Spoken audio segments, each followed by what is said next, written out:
Hello guys, madaling araw guys, kami ay naglalakbay papunta kami ng Bohol og mauni ang among agianan guys.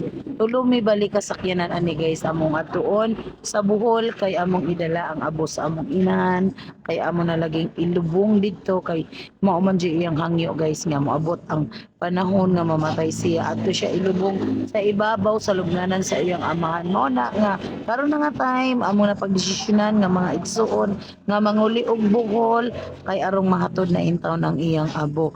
Og diri nga time guys, madaling araw pa kaming umalis pero eto naabutan na kami ng umaga.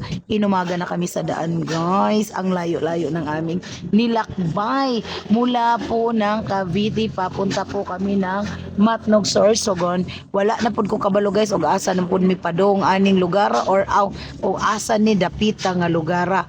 Basta mauna ni guys, amo na lang ning gibaybay ang kalsada. Ati pa, may map kaming dala kay og dili magdalag map kay mawala man jud, di ba? Layo na kay mig abtan ani umaga na pero padayon gyapon para sa atong ina.